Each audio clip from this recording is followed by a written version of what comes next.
Tonight, the one that you guys have all been waiting for, Dr. Don't laugh. Dr. Julie Suhr, and from psychology, talking about detecting deception. So you will all know if we're lying to you. All right. Welcome, everybody. Very glad to be here. Thank you. So you're either here because you want to learn how to lie or you want to catch them. So that would be my guess. I do research on detecting invalid performance and invalid reports in the context of illness behaviors, and we're going to talk a little bit about that too. But I actually started my own undergraduate research career researching rat behavior and then also working with a polygraph. And so, in fact, one memorable time we were rushing back from a demonstration of the polygraph at a school, and the then Vice President of the United States was at my college, and we all rushed back in our bus because a bunch of us were doing demonstrations, and so I rushed into our convocation center to hear the Vice President and got stopped by a whole bunch of people with mics like this one and wearing black suits, and because I was carrying a metal briefcase, and it turns out that was considered potentially harmful, and it was a polygraph, which also could have been potentially harmful. But the real reason I study deception is actually what is known in the research literature and in clinical practice as invalidity shock. One of my colleagues kind of informally named it that. And how many of you out there are in healthcare or mental health care professions, or plan to be? Students who plan to be? Not as many as I thought would be, because the rest of you, again, all want to learn to lie or detect the liars. Well, one of the things that really happens a lot is that deception happens a lot when patients present. And invalidity shock is what happens to healthcare providers when they don't realize this can happen. And I went through that when I was first practicing in a neurology department, and everyone accused me of wearing rose-colored glasses because I believed every word that people presented with. And then I started doing forensic work and discovered how often I had been lied to.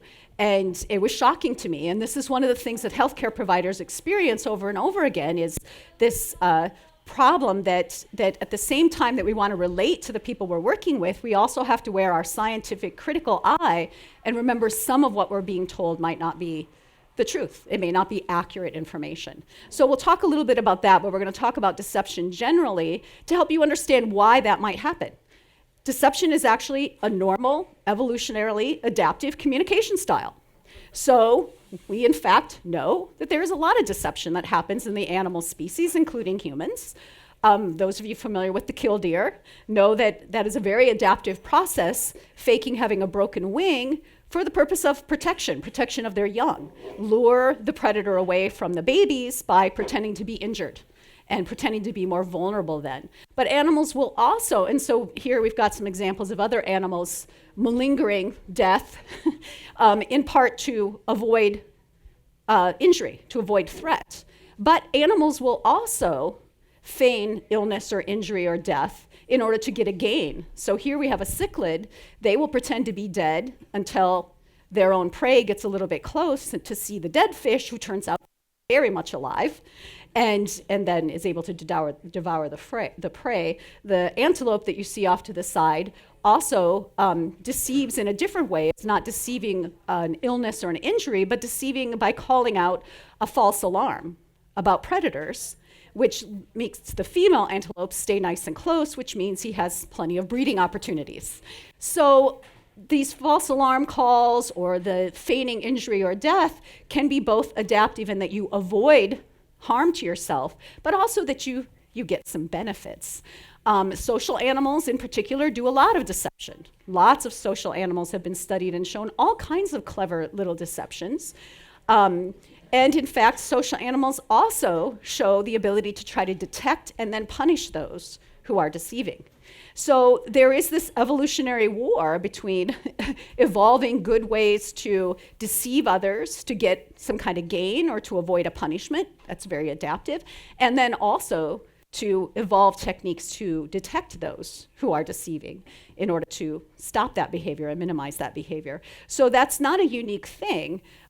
For deception to work, we have to be able to hide it to the degree we can. And for us to eliminate deception, we have to be able to detect it. So back and forth we go. Do humans deceive? Of course they do. I've thought about asking you to raise your hands if you've never, ever, ever in your whole life told a white lie or a lie of omission but the thing is, we know everybody does this, except perhaps Hufflepuffs. I was having this debate with my students earlier about which house you belong to. They might out of goodness and kindness to protect somebody's feelings, but they would lie as well. Humans deceive all the time, and I'm not going to focus on all the different ways that humans do this. It is a very common behavior. It is a communication style. Many times it's adaptive. Part of invalidity shock is helping my students get past their own feelings about deception and to recognize that it is simply a communication style that we would like to detect because it affects the accuracy of the data we're collecting. In humans, feigning illness, in fact, can do both of the things that it does in other animals, which is escape or avoid. So you might be able to get out of your duties, get out of schoolwork, possibly receive disability compensation, possibly avoid a consequence such as going to prison, or to get benefits. You are suing somebody, so you get money or other benefits. You might get attention. You might get access to medications that you wanted. So these kinds of deceiving behaviors are not dissimilar to what happens in other animal species.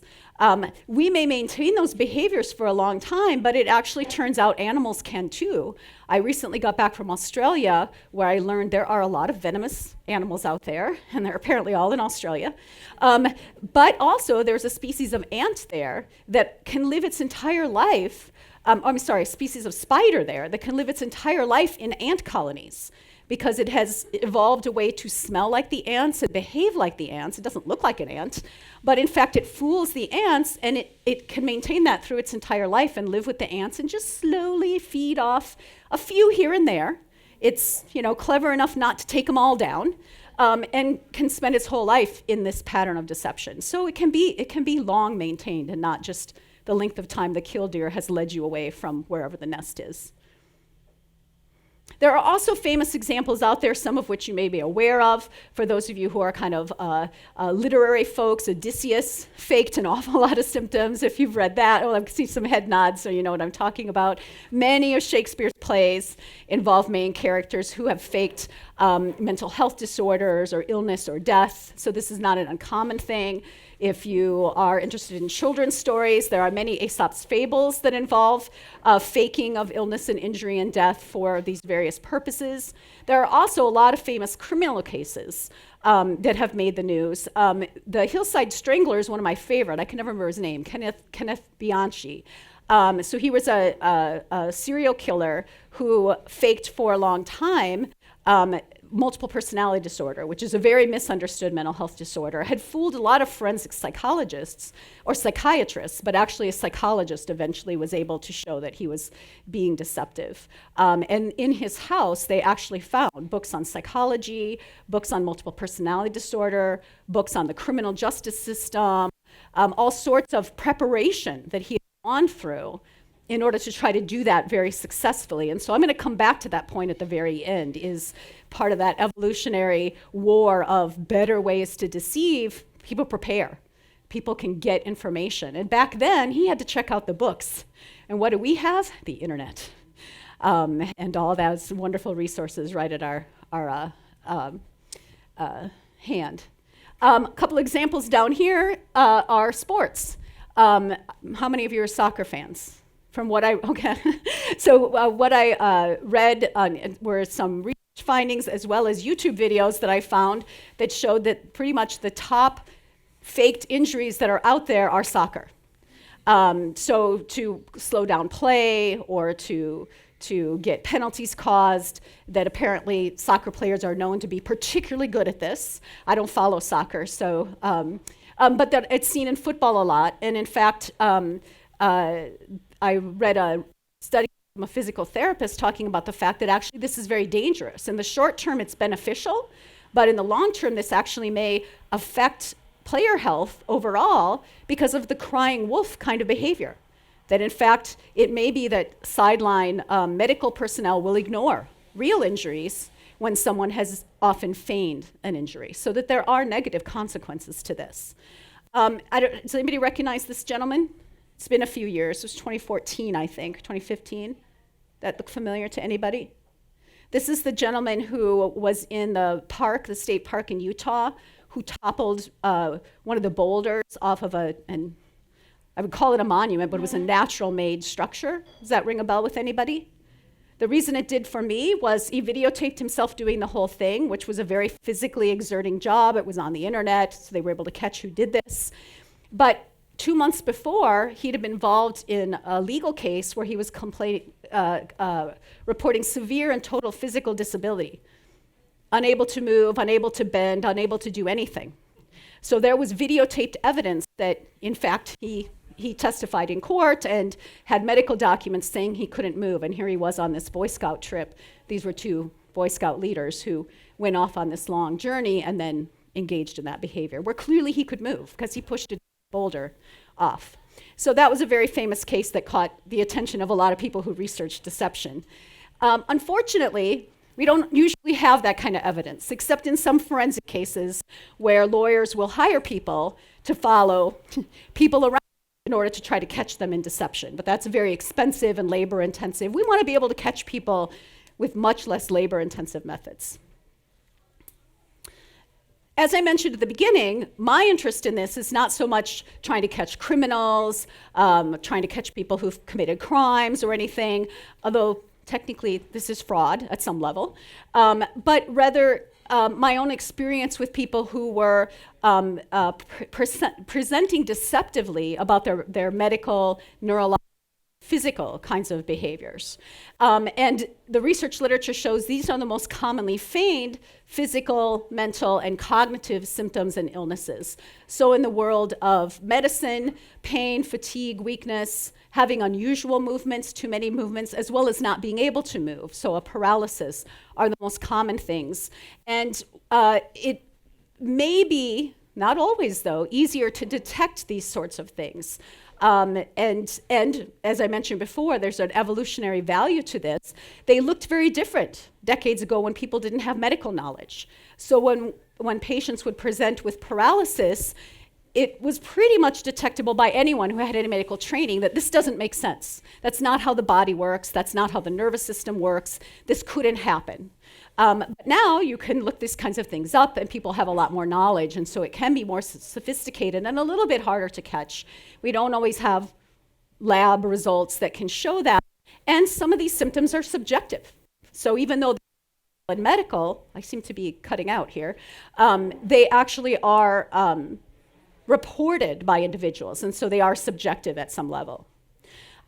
In my own research, I tend to focus on mental health and cognitive problems, again, the most common being psychiatric, depression, anxiety, trauma, psychosis, and then cognitive symptoms, especially amnesia, memory problems, cognitive consequences from traumatic brain injury, but also dementia. Dementia can be feigned. And in college students, the research shows the most commonly feigned thing is attention deficit hyperactivity disorder, and that's a very common presentation. The most common, again, cases that are out there in terms of faked dementia, one of my favorites was actually a psychiatrist. He actually, again, like my favorite spiders in Australia, maintained this deception for a long period of time, but was only caught with video observation. So he was already in jail. He was maintaining that he was severely amnestic, unable to remember anything, unable to think clearly, so he couldn't stand trial. And yet then they caught him in the jail being able to have phone conversations that showed that he was remembering things, and he knew how to reason, and he knew an awful lot about his case that he shouldn't know about if he was incompetent to stand trial. Another very famous case, he was in the mafia. Oh, his nickname I can never remember. Vincent the Chin Gigante, a mafia don. He actually wandered the streets of New York City in a robe for 4 years. So he maintained a very long presentation of psychosis, so he pretended to be hallucinating and delusional, having cognitive impairments. That probably was very adaptive because it probably prevented him from being killed, but it also prevented him from being caught. But eventually he was caught, and they determined that he was malingering those symptoms. He was being deceptive. So it is very common. And here's some research literature. So this comes from many, many different studies of different conditions and gives you a sense of how often the deception of illness presentations happen. So 10 to 40% of patients with pain complaints, there is evidence that they are deceiving their healthcare providers. They're presenting inaccurately, they're presenting non-credibly. 25 to 40% of patients with other unexplained medical concerns. Up to 40% of individuals claiming cognitive impairments after a mild traumatic brain injury. 20% of military and civilian claims of post-traumatic stress disorder. Up to 30% of psychiatric evaluations, specifically in a forensic context. So this would be things like the examples I gave you: malingered psychosis, malingered schizophrenia, malingered multiple personality, where there are very severe psychiatric symptoms, specifically in criminal cases. And 20 to 40% of students in university clinics across the US claiming ADHD. Yes? Do you see it going the other way, so that people who maybe have a cognitive impairment or pain are presenting as if they don't, because they don't want to admit? Is that part of the research as well? Yes, that's a good question. So her question had to do with inaccurately not presenting symptoms. So in fact, it is true that that can be very adaptive. Individuals can try to hide their symptoms, what we might informally call faking good rather than faking bad. So you will see that sometimes when people are talking about that literature. That does happen. Although that wasn't going to be my focus tonight because there's less research on that, but we are able to actually look at that, at least within the cognitive and psychological realm too. We can have hints toward people who are doing that. Keep in mind that also underreporting of symptoms might be unawareness. So if your example has to do with cognitive and neurological disorders, oftentimes because of the nature of the brain injury, they aren't aware that they're having consequences, and so family will say, oh, dad shouldn't drive, even though really he doesn't think that he has those, or he's not reporting those problems. He may be completely unaware. So there's that neurological piece too. But yes, underreporting can happen, but my focus tonight was going to be over-reporting. Yes? Is this all willful deception, or does this also include people who are have illness anxiety problems that they might have? I'm actually going to come to that. So I've got a slide talking about that, but it's a good question. This data is mostly taken from evidence that their report is invalid and non-credible. It doesn't speak to intent. And so I'm going to come to that, but it's a good question because a lot of times when people hear this, they think, oh, well, this is all deliberate and conscious and they're faking. And that's actually not necessarily the case. In fact, who knows? It might be my next slide. You might have segued me right into it. Oh, look at that. Good job. The issue really in trying to separate this out is self versus other deception. So what we think about most often, and if you go back to my animal examples, we have no idea what their intent is. I mean, we guess, right? We're based on the behavior that the killdeer really intended to do that to lure you away. But, when we ask, no, we can't ask them that. We don't know if it was deliberate and conscious. Is it reflexive? Who knows? But in humans, it is also sometimes hard to tell. Is this a deliberate and conscious attempt to deceive in order to gain something? Again, to avoid punishment, to get a benefit of some sort, to get money from the insurance company you're suing, whatever that might be. Those individuals, it might be a communication. They might not maintain it 24/7. They might be like the gentleman who went to Goblin State Park in Utah and had managed to convince apparently quite a few people that he was not ever going to be able to move. And then, gosh darn it, he went off on a hike and managed to videotape himself committing vandalism, which showed that it wasn't in fact true. However, and again, this is something that's relevant to my own research area, is that sometimes it's not clear that this is deliberate and conscious, but rather that individuals are self-deceiving. They believe themselves to actually have whatever condition it is that they have. And so the person who asked the question talked about illness anxiety or illness behavior, and there's a lot of research about that. You might be familiar with terms like somatoform disorder. That's a term that's used to kind of describe some of this behavior. People can become very convinced that something is wrong with them, and it can build as a cycle over time to a very strong belief that actually can impair them. That doesn't make it any less credible. It is still not accurate, it is still invalid, but it has a really different presentation, and really we would behave differently if we understood that. This can be really hard to sort out, though. What often happens, though, is they're living this more 24/7. It's something that is an identity, really, that people have taken on, but it can be, in fact, non-credible. And I will say this goes back to the very beginning of invalidity shock. The folks I worked with at first in a neurology department where I was assigned all the forensic cases, I literally would physically reel when I would realize that this person was clearly deliberately and consciously attempting to deceive me.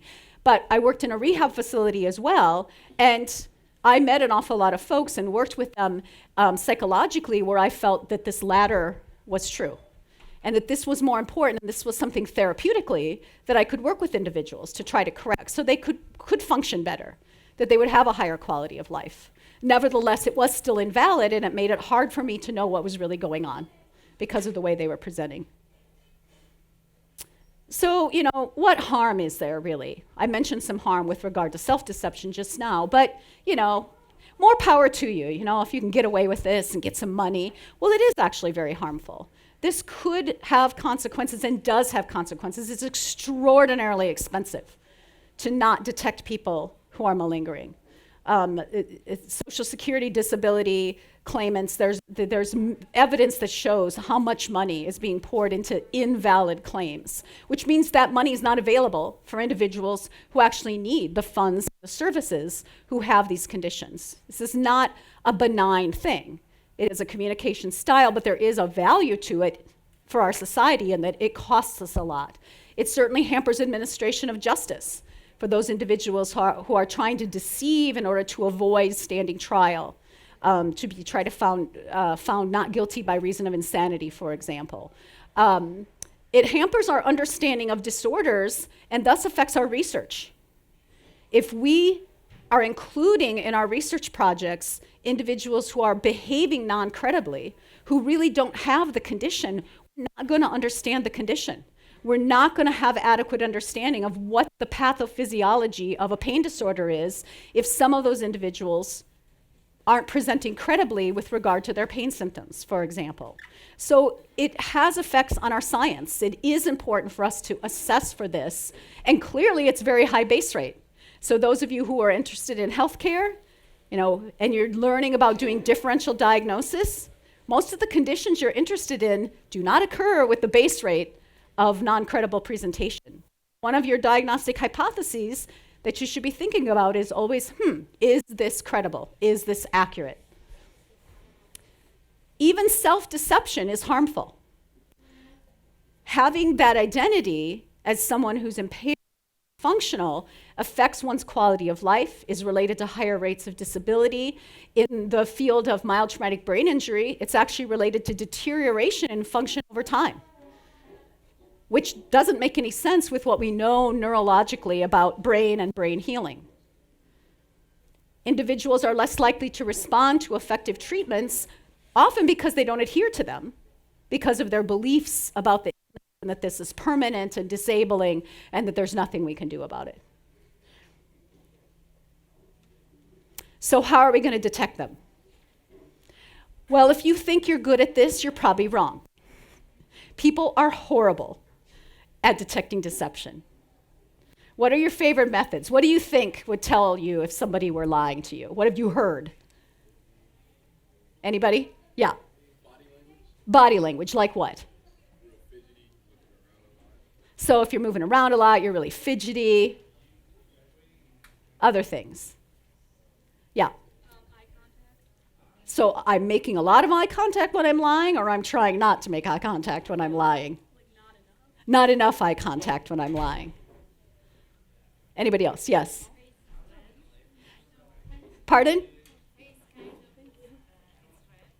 So is it looking like you're blushing? Yes. So is somehow you're getting heat to your face. There's actually an interesting method that people have tried based on that is a really bad idea that I'll come to in a minute. But so again, there was a big meta-analysis that was published showing that even experts, people who we hope can do this well in the criminal world, are really bad at this. They're not much better than chance at detecting those who are deceiving from those who are not deceiving. And when it comes to malingering illness, without the use of formal detection devices, most people assume they're not being fooled most of the time. It goes back to that invalidity shock, and yet those base rates are really high. So it should be something that healthcare providers and mental health care providers are thinking about. If you're interested, this is a New York Times survey that's been out for a few years. I guess it came out in 2014. Can you spot the liar? And there's actually a whole bunch of clips, and you can test yourself. And you can see how accurate you are on detecting who was lying in several little scenarios. You probably won't tell, except it is one of those internet quizzes. So you know how you always get 100%, so you really feel really good about yourself. But it's kind of fun to take. So what are some methods? And actually some of you brought up examples, and most of those were based on the reason that we use things like facial expressions, body language, tone of voice, potentially content of their speech or writing, and then the ever popular polygraph. Most of those are based on the idea that if you're lying, you're going to be anxious about it. You're going to be tense, you're going to be stressed, and so you're not going to want to make eye contact, and you might blush or flush because your autonomic nervous system is responding, or you're fidgety because you're anxious. Most of those techniques are just coming out of our stress response, and the polygraph measures the autonomic components of that. So are there changes to your pulse? Are there changes to your breath rate? Are there changes to your sweat? And so measuring the sweat quality, which is electrodermal. I'm going to give a little demonstration, a couple pieces of the polygraph in just a second, if I find a willing volunteer who wants to try to lie in front of everybody. But that's what those are based on. And the problem is, one person's fidgetiness might be another person's fight or flight response where they freeze. And so some experts, again, these experts like the CIA will tell you, oh no, when they're lying to me, they sit perfectly still and don't move at all, and they say very little, and it's very stereotyped and repetitive because they've been rehearsing exactly what to say. And some experts will say, oh, they hesitate before they lie because they're thinking of their lie. Well, if they're practiced, they're probably just going to give you an answer right there. So how can you tell the difference? The method you talked about with the change in blushing of the face, there was some talk several years ago about trying to do group deception in airports, that they could put thermal screens up, and so people who were walking by, they could detect, because around our face, the skin is the thinnest, so it would be easy to tell from a distance whether there were changes to the temperature of the face, and that perhaps that would detect people who were up to no good, possibly getting on planes with bombs, etc. And immediately, all I could think was, I'm particularly, and what if I'm having a problem? One flight was delayed and I'm running through O'Hare trying to get to my other flight. I'm probably going to be pretty stressed out. And I'm going to guess those thermal detectors are going to show an awful lot of heat around my eyes because I'm in it and I'm stressed out. So how is that detecting anything other than potentially arousal and anxiety? And that's the real problem with these things. That's the difficulty with using those kinds of techniques. They could all be related to stress. They could all be related to arousal. When I was an undergraduate and we did polygraph demonstrations, my absolute favorite printout, and again, we're talking the 80s and the early 80s. Okay, there, I said it. I dated myself. And the polygraph I had actually had inkwells. This was back in the days before like these phone things and laptops and stuff for you young people. So there were inkwells I actually had to fill and little styli that I had to make run on a piece of paper that then came through. And I would hook up people and I would do what's known as the guilty knowledge test, which I'm going to demonstrate a slight variation of here in a couple minutes. And I hooked up this young lady, and she seemed kind of nervous. She was, in fact, very red. She was a blusher.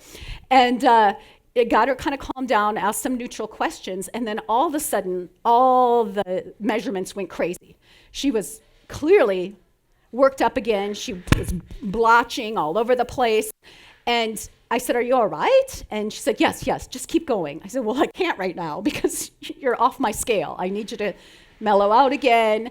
And so calm down. Eventually we did the demonstration. So she stuck around afterwards and she said, "Well, do you want to know what happened?" No one else was in the room. She didn't want to tell me before that.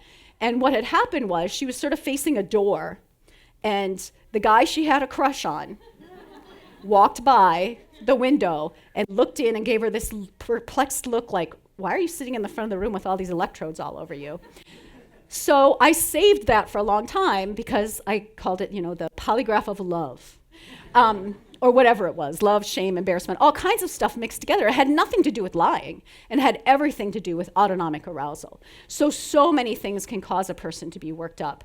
When I was talking with one of my undergraduate mentees, who unfortunately couldn't be here tonight, last night and was talking about polygraph, she told me about some talk show. Let's see if I can't remember the name of the guy. Steve Wilkos. Anybody heard of him? Do you want to admit that you've heard of him? Because it's like Jerry Springer with really worse, I guess. And I guess he was on Jerry Springer. He was a security guard. He was a former police officer. So if you want to look him up on the internet, I could only stand to watch one episode, and not even the whole thing. I got to the part where he talked about polygraph. Like, okay, that's what this is about. Former police officer who insists he has an innate, almost psychic ability to detect people who are lying, and goes on the show, uses verbal and physical intimidation for people who are accusing their loved ones of various crimes, some of them quite serious, and want to confront them on a television show. You always question how much of this is real to begin with. The whole thing could be deception, but he brings people on and asks them and hooks them up to polygraphs and asks them, did you ever, and just says whatever the horrible crime is. Now, how many of you think you might react and look like you're lying if someone just accuses you of an activity? That's not the way a polygraph works. And because of all these problems, polygraphs are often not admissible in court because they have too many false positives. They're detecting anxiety, and anything could be anxious, with the exception of some really controlled experimental methods, again, that I'm going to demo in a second. Can anybody see another potential problem with a polygraph? If it's based on arousal and autonomic nervous system and anxiety. A psychopath, very good, ding, ding, ding. There are individuals who don't get anxious. They don't tend to get worked up about stuff. They don't mind lying, and they don't really show a whole lot of reactivity on a polygraph. It doesn't bother them. So we would miss those individuals. So that's problematic. Now, down here, I mentioned brain imaging. And this is something that's relatively new, too, especially when it comes to feigning cognitive impairment. So if you're going to pretend you can't remember something, that's really hard to do. Because if you actually remember it, and you're just deliberately telling me, yeah, I don't remember, your brain is remembering it. Synapses are firing. The brain is aware that it actually knows this information. And so people have tried to use brain imaging techniques to look at, oh, look, they're actually showing an event-related potential to that information, even though behaviorally what's coming out of their mouth is, yeah, I have no idea. I can't remember it at all. The problem is that some of the data shows that even individuals with neurologically induced amnesia, they really can't remember. Their brain will still often show responses to things that they just can't consciously remember, so not particularly effective. So, having said that, though, I want to try to see if someone can fake amnesia and not be detected by a partial polygraph. Any volunteers? Not psychopaths, please. All right, come on up. Okay, you better not be a psychopath. You were way too enthusiastic about this whole thing.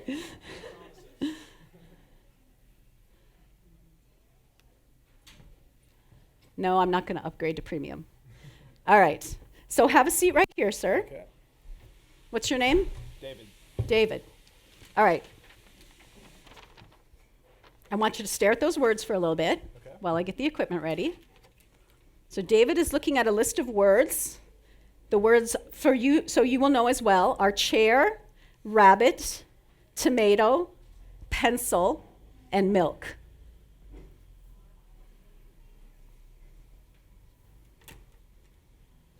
All right. So the first thing I'm going to do is I'm going to hook David up to measure his electrodermal responses. And none of this will hurt you. Okay. I saw a look of fear, which actually I appreciate a look of fear because it means he might react. You're kind of, oh, no, he's excited too. Oh, man, okay. So he is just already here. This is just an electrode gel that will help actually sense what's going on here. Sounds good. Makes a better connection. Except I need to squeeze it down to the bottom. So it'll feel a little gooey, but also washes off really well with soap and water, so no worries. All right, so I need you to, we'll just leave this here for right now, so you can keep looking at it. All right, I need your index fingers and your middle fingers, and we're gonna use this hand.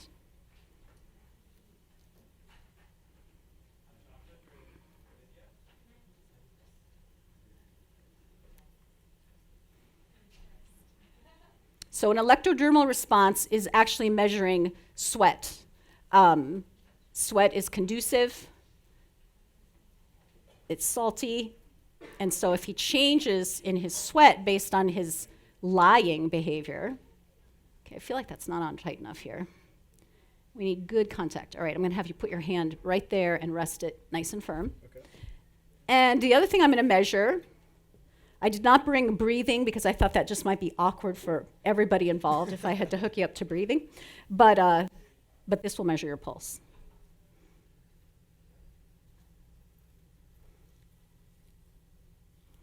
All right, so rest your hands, try not to wiggle them. Okay. All right.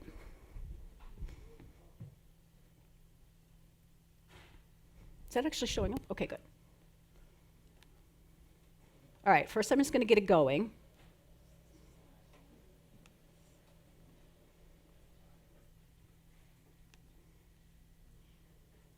So we're able to see his pulse on the bottom. So what's showing up in the blue is his pulse. So keep that nice and still.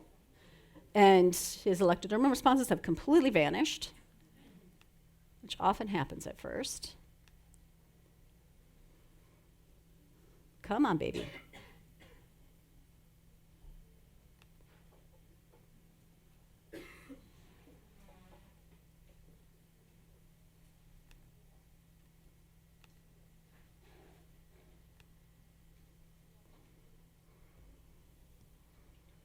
All right, mellow back down. All right, so I'm going to ask you yes or no questions. Try not to wiggle your hands.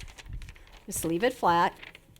I saw a wiggle. That's why I'm asking, because that tends to shoot it off. See if we can get it to come back down again. So just knowing I'm about to ask you questions, he went off the chart. He's guilty of something. We already know that.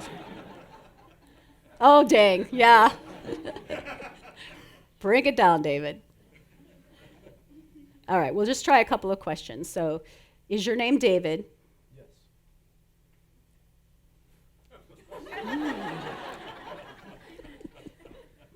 Interesting.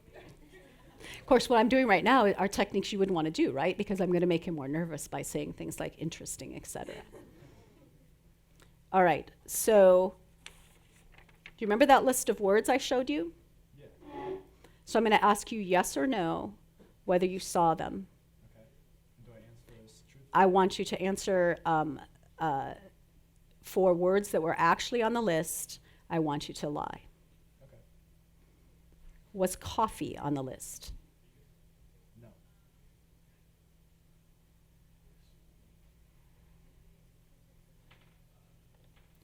Was chair on the list? No.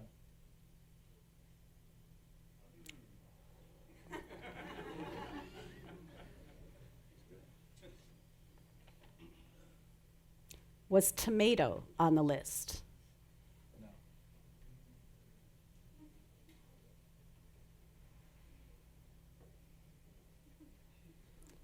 Was chocolate on the list? No.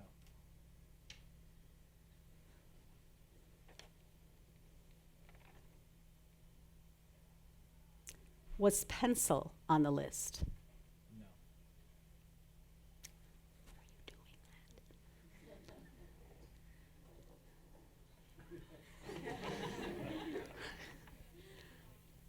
Ah, laughter. Laughter does it. Was milk on the list? No.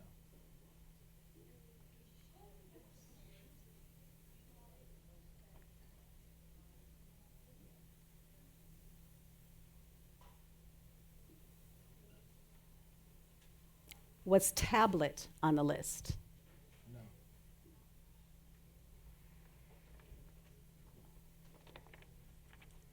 Was rabbit on the list?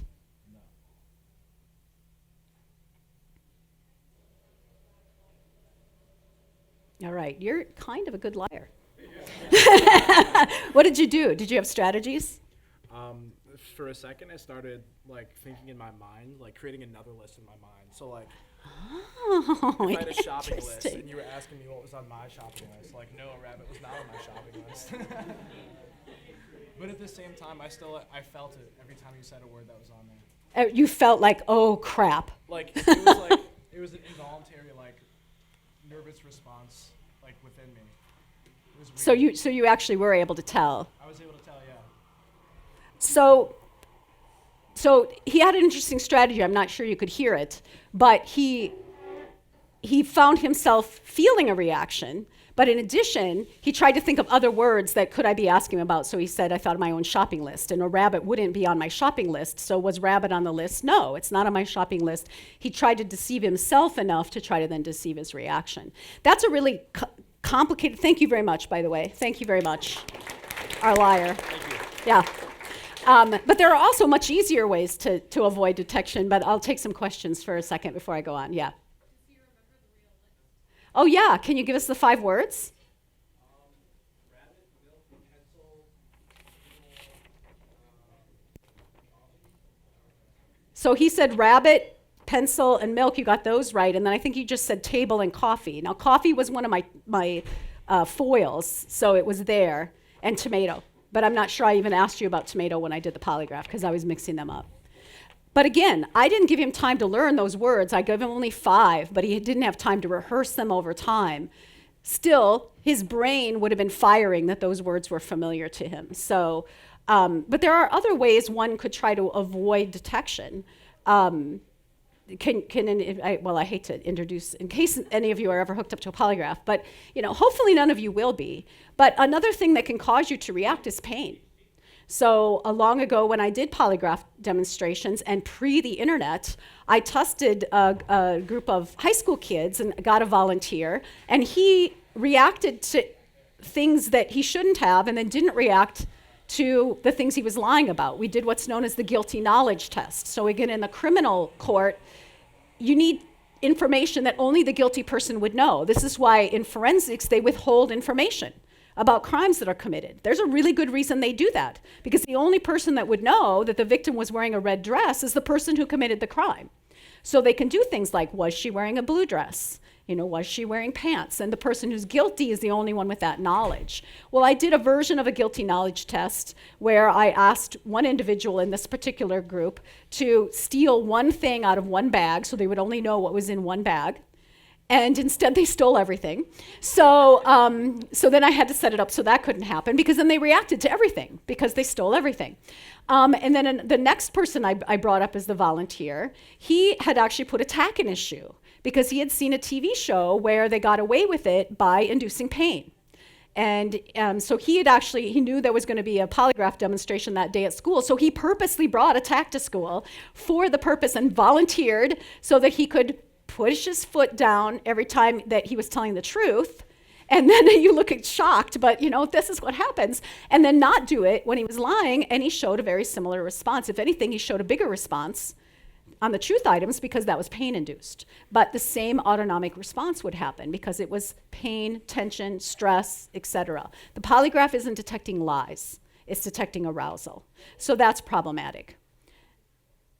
Now, other methods that we have, though, again, coming back to feigned illness, because we really can't use a polygraph for that very effectively, except for this feigned amnesia, potentially, with this guilty knowledge procedure, is that we really need to develop measures that are out there that show where are the inconsistencies, where does this not make sense, given what we know about the nature of the illness or the injury.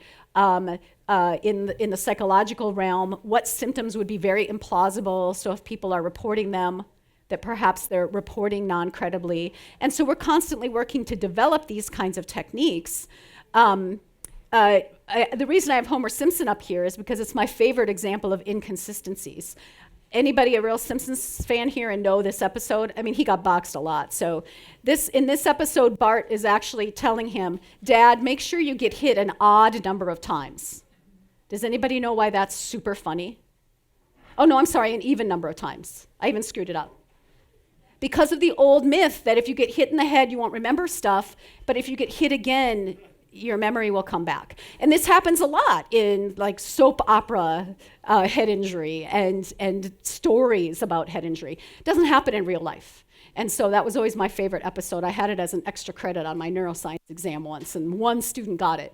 But these kinds of inconsistencies with what we know, Hollywood versions of illnesses, unusual symptoms, are ways we can potentially detect it. And a lot of studies of wide variety have shown that these measures are not only sensitive to non-credible behavior, but they're specific. And that's the more important part, right? We wouldn't want to accuse someone of being non-credible if in fact they were credible. And so these studies go overboard to make sure this doesn't happen in real illness, this doesn't happen, it's very specific to that. But it's not the same thing as deliberate and conscious. It doesn't mean that somebody is deliberately and consciously doing it, just means it's invalid, that there has been non-credible performance. Last point, and then I can take some questions. Coaching to avoid deception. So again, there's internet sites all over it out there. Unlike my volunteer from the 80s who luckily just saw the right TV show and put a tack in his shoe, it doesn't take to do a Google search on how to avoid a polygraph detection or how to avoid other emotional detectors. Internet sites also tell you how to fill out questionnaires, what symptoms to tell your doctor. Many times I've been in settings where I've seen people using Cliff Notes actually to make sure they say exactly how it was worded. Unfortunately, I've been to those sites. I go looking for them too. This is part of the evolution of deceptive behavior and researchers and clinicians' attempts to detect that deception. So I've seen people who quote unquote exact verbatim off of, well, I know that site on how to malingre this. That's exactly how they told you to say it. I wonder if you could say it in a different way or give me an example. No, because they've come up with a story. And so this is the never-ending evolutionary process that we're going through, a war, if you will, on better deception and better detection. And there I will stop and take some questions.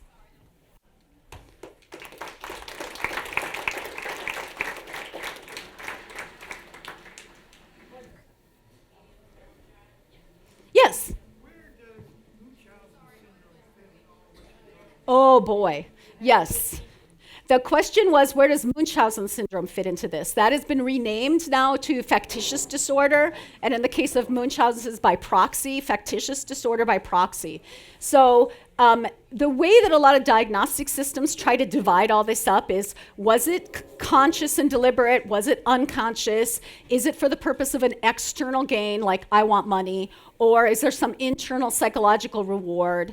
And so in the case of how most people think about that factitious disorder is that it's not deliberate and conscious entirely, but that it is somewhat, so it's a little different than illness behavior, and that it's not an external reward, but that it's more internal and psychological. The problem is, that's not how the real world works. All of those things could be true for somebody. In fact, there's been interesting research where individuals will start out malingering, meaning deliberately presenting in order to get a gain, but over time they start to live it, and it actually then becomes an identity, and they actually have then self-deceived. In fact, self-deception makes it more likely that you're really good at other deception, and it will evolve to the other process. So that's sort of where that fits in, but yes, it is a deceptive illness in that case, or that you're giving it to someone else. Yeah. I recall trying to lie for the first time to my parents. Probably most of us can recall lying to the first time to our parents. My story was so preposterous that my parents laughed and it was cute. And I thought, oh, well, this works nicely. And so I began to develop a lying technique that lasted until recently. You know what? I'm so glad you brought that up. How early does a child begin to experiment with something like that? Deception is adaptive. And if anything you take home, you should take that home, because a lot of individuals say that, oh, well, adults do this, but kids don't. There isn't as much research on children deceiving, especially when it comes to illness, but what is out there shows it is very high base rate. And often it is because there's a reward, attention from parents, getting out of school. There's plenty of really valuable consequences to feigning illness and reward and reinforcing of that. And so, in fact, it can start in childhood. And there is plenty of evidence that kids can be really good at deceiving when it comes to illness. And lying generally, like, I didn't break this. Yeah. Is there an accountability for cultural variations as, you think of a scientist as a universalist who's trying to figure out how to apply this to different human communities? Are there things that must be accounted for based on cultural variances? That's a very good question, too. And in fact, some of the methods that we use in psychology, some need to be, the question has to do with cultural variations. So when I think about illness behavior, for example, there might be cultural variations in how people present their symptoms. We wouldn't want to assume that that makes that implausible or non-credible. But the measures some of the measures that detect non-credible behavior have been tested in different cultures, tested in different countries, and in fact are still very specific to non-credible behavior. Others really do need that work, and we do need to be careful that we're not assuming that because this might present differently or be described differently, that's then implausible or non-credible. So thank you. That's a very good question. Yeah. Go ahead. I'll get you. So, I'm a medical student. In learning how to interview patients, a lot of times, I guess, what we're kind of focusing on is what I'm getting out of what you're saying as well, too, is to see that if they're deceiving you, there's going to be some kind of a change in, like, their baseline demeanor of some sort. Actually, so the question is about, I'm a medical student and I'm learning how to interview folks. Those things are not accurate. We are terrible at detecting it from informal information like what they're presenting in an interview. In fact, they strongly believe it. They can be very convincing. I speak to my own students all the time about this hard balance between making sure you have empathy and you're listening, you want to hear somebody's story and you want to understand their perception at the same time as wearing your clinical lens that what's being told to you may not be accurate. So what can you do about that? Well, if you have the luxury of time, which unfortunately our insurance companies don't always give us, then we need to be looking for other evidence that helps us understand that this makes sense. A lot of times all you can do is look for, does this make sense consistently? Is there a consistent story that goes with the lab work I've done, that goes with what I know about the pathophysiology of whatever it is they're presenting with?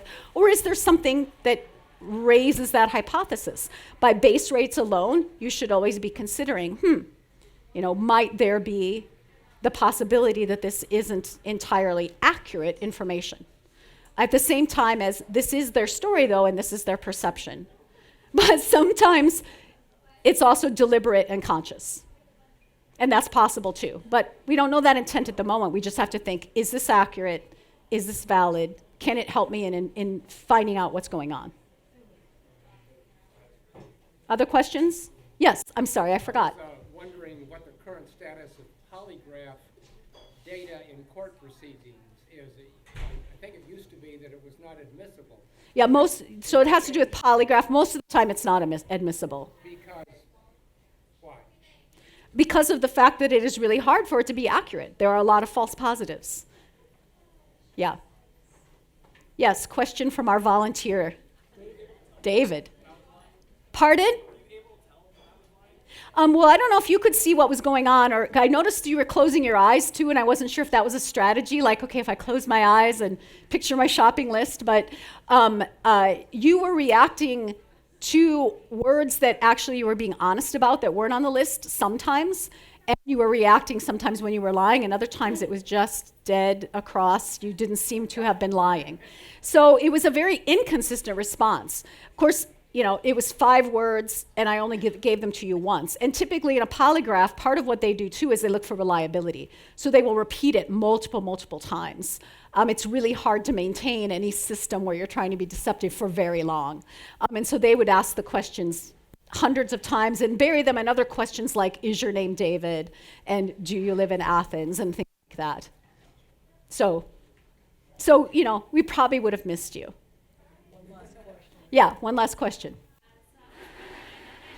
Oh, yeah, I can't hear it. I know that you said the perception because, I guess it's harder to detect, the use of the internet and whatnot because people know how to detect that there is happening. Yes, so access to information helps you become a better deceptor. That deception has increased with the usage of internet. That's an interesting question, whether or not the base rates have changed based on the fact that information is available.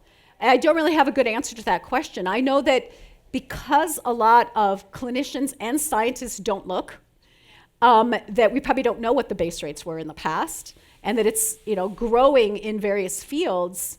Hey, we should be looking. So psychologists really have been looking for a long time in terms of psychological symptoms, and yet most psychologists I know don't bother to use the detection devices that have been around for decades. In the world of neuropsych, which is my area, and cognitive impairments, those things have been around for decades too, and yet some people don't use them. And then move into medicine, and rarely is it talked about in the curriculum. Rarely is that addressed as an assessment issue that you really should be thinking about. So people aren't looking. So I think, if anything, the base rates that I'm aware of over time may have changed just because we're paying attention and we're looking, more than necessarily that the information's there so it might be easier to do. I think people have gotten more sophisticated at doing it, though, because of access to the information. Thank you very much. Sure. I appreciate